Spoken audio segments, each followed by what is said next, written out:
Fala galera, meu nome é Daniel, sou analista de investimentos da Capitalizo. Hoje nós vamos falar sobre a Marfrig, uma das principais produtoras de carne bovina do Brasil. Antes gostaríamos de pedir para quem gostar desse vídeo para dar um like, compartilhar com seus amigos e, se possível, se inscreva em nosso canal.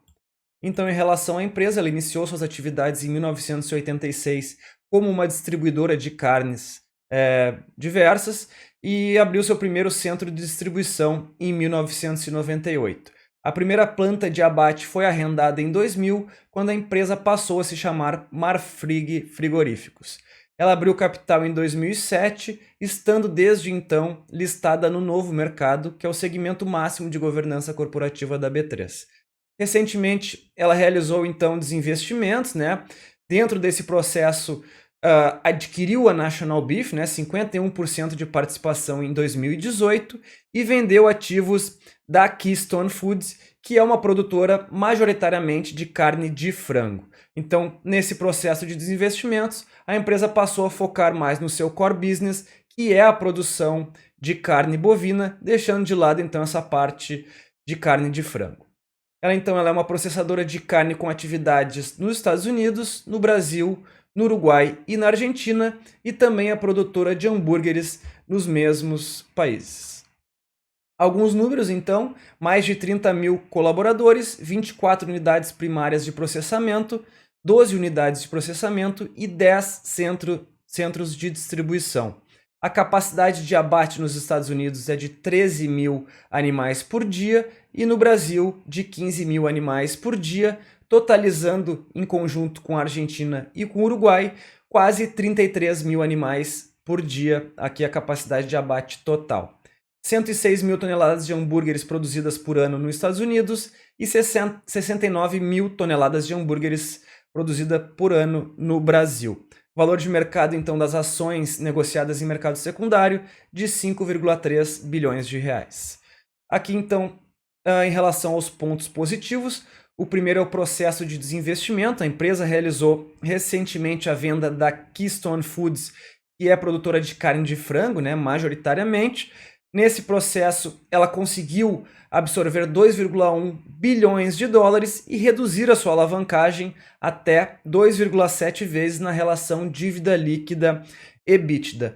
Na contramão, antes desse processo da venda da Keystone Foods, a empresa já tinha adquirido a National Beef, 51% de participação na empresa, que é a quarta maior produtora de carne bovina dos Estados Unidos, como eu falei, aumentando o seu foco no core business, que é a produção de carne bovina, e dessa forma, com esse investimento, ela aumentou a sua capacidade de abate por dia.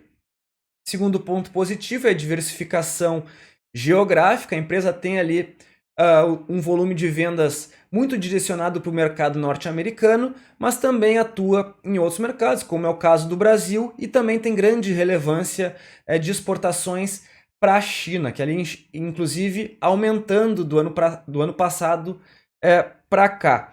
Essa diversificação geográfica ela contribui também para a redução de riscos de doenças, restrições comerciais e também flutuações cambiais. Outro ponto importante é a baixa correlação histórica dos preços do gado nos Estados Unidos e no Brasil. O gado, que é um dos principais fatores a impactar o custo de produtos vendidos da empresa e que afeta a margem bruta. Estrutura verticalizada e global. A empresa tem uma rede com acesso a mais de 100 países, então é uma empresa com atividade global, possui unidades de processamento, centros de distribuição e também escritórios comerciais em 4 continentes. E também atende grandes redes de supermercado e food service também. Recuperação nos resultados. Desde o terceiro trimestre de 2015, a empresa apresentou prejuízo trimestre a trimestre, até apresentar o primeiro lucro no quarto trimestre de 2018. Inclusive, o lucro do quarto trimestre cobriu os prejuízos dos 3 trimestres anteriores, fazendo, em 2018, a empresa fechar com um lucro de 1,4 bilhão de reais, revertendo, então, a situação adversa de 2016 e 2017. Esse resultado muito em função desse processo de desinvestimento que a empresa fez, até porque a venda da Keystone Foods gerou 2,1 bilhões de dólares e a compra da National Beef consumiu menos de 1 bilhão de dólares. Dessa forma, a empresa conseguiu reequilibrar as suas finanças e focar no seu core business. Aqui um reflexo direto nos resultados da empresa. Importante mencionar que no segundo trimestre de 2019 ela também apresentou lucro. Por último aqui, a possibilidade de venda da participação do BNDES nos ativos da empresa, né, no capital social da empresa. O BNDES tem uma participação ali que gira em torno de 34% nas ações ordinárias da Marfrig. Caso o BNDES venha a vender a sua participação, inclusive o governo já indicou que tem a intenção de vender a participação na empresa, com a oferta de ações da empresa em mercado secundário, existe então a possibilidade de ocorrer aí uma desvalorização e abrir uma oportunidade de compra neste ativo. Pontos negativos: volatilidade dos custos das commodities. Aqui é um fator de risco muito relacionado à variação do preço do boi gordo, tanto no Brasil quanto nos Estados Unidos, mas também no Uruguai e na Argentina, um fator que impacta, como eu falei, a margem bruta da empresa. Crise econômica na Argentina. Recentemente, a Marfrig comprou a Quick Food, que é a dona de marcas produtoras e comercializadoras de hambúrgueres naquele país. Então é importante ficar atento aí a fatores macroeconômicos na Argentina, inclusive ao desfecho aí da questão das eleições no país vizinho. Número pequeno de grandes clientes. Em torno ali de 10 clientes correspondem a 20% da receita oferida, aqui falando de resultados de 2018. Caso a empresa perca algum grande cliente, os resultados podem ser afetados, o que é também um ponto negativo.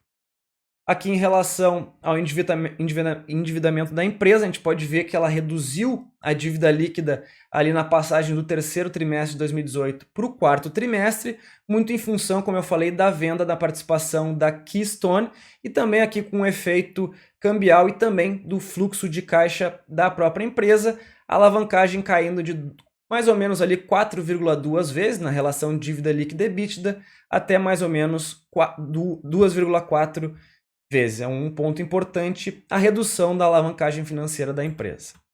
Aqui a divisão de mercados, a gente pode ver que os Estados Unidos é o principal mercado, aqui falando de volume de vendas, absorvendo aqui 66% do volume vendido. Em segundo lugar, o Brasil com 10%. E em terceiro lugar, a China aqui ganhando 2 pontos percentuais de participação nos resultados. Aqui só para mostrar a baixa correlação dos preços do boi gordo no Brasil e nos Estados Unidos. No Brasil a gente pode ver até porque a demanda na China vem absorvendo boa parte da oferta no Brasil e também no Uruguai e na Argentina. O preço do boi gordo, que impacta os custos da empresa, vem subindo aí desde a metade de 2017, agora aqui uma variação menor de anos anteriores, mas está em viés de alta, quase chegando aqui na máxima ali do início de 2016.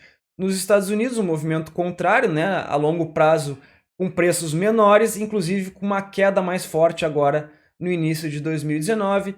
Lembrando que esses dois gráficos são baseados nos preços de bolsa, né, são preços praticados na Bolsa de Valores. Aqui então, em relação aos ativos da Marfrig, desde a abertura de capital, ela apresenta uma queda de 47%, enquanto o Ibovespa entregou um retorno de 91%. No ano, agora em 2019, então, entregando um retorno de quase 57% contra 17% do Ibovespa. Aqui para falar então em relação aos resultados do segundo trimestre de 2019, como eu falei, mais uma vez ela reverteu um quadro de prejuízo para um lucro aqui de quase 87 milhões de reais.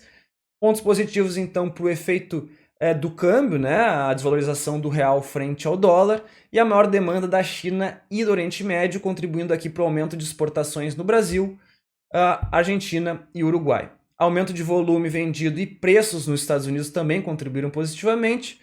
Esses movimentos sendo parcialmente compensados pela queda de volume no mercado interno. Aqui no Brasil, o consumo caiu.